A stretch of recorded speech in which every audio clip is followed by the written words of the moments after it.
As an ambitious professional leader, you have plenty of friends in your company and industry. You also have plenty of friends from other companies and walks of life. They have great stories and examples that would very well illustrate the key messages in your presentation. Although they may share them in their speeches, they will not be speaking to your audiences. Here is an example from my friend Tom Carson. One evening he told me this story at dinner. Using his exact words, it fits into my presentation, how to promote your business, high-tech, low-tech, no-tech, and totally shamelessly. Tom used to sell high-investment medical equipment. For 5 years, he made sales calls on a hospital in San Jose.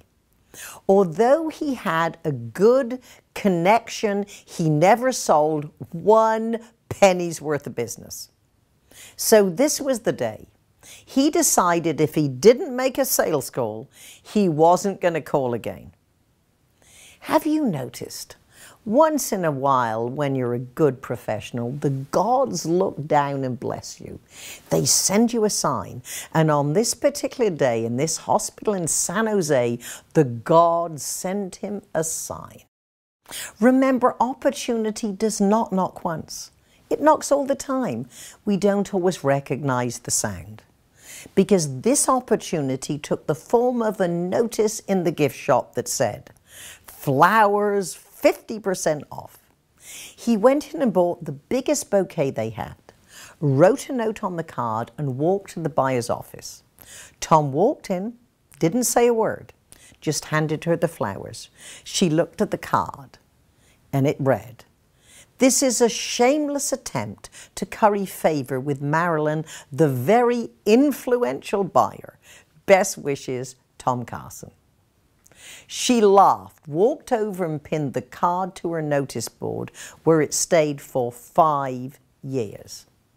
That year she converted every single piece of business that she possibly could to Tom's company. He said, "Patricia, that year, just on Marilyn's business, I won a sales contest to take my wife and myself to the Virgin Islands." That was 1981. Marilyn is retired. Tom Carson no longer works with that company, but because one salesperson was creative, had some fun, invested in flowers, his company was still selling to the hospital 20 years later. That's what I call shameless. By now you know, if you just go through your life and be aware, you will find content that make great examples for your speeches and seminars. I suggest you make a list of your friends who you frequently interact with. What stories have you heard you're already using? What stories and examples need to be refined? Who do you know who you should interview? Let me ask you a couple of questions I would like you to think about. Can you think of an example from a close personal friend? Can you think of an example from high school?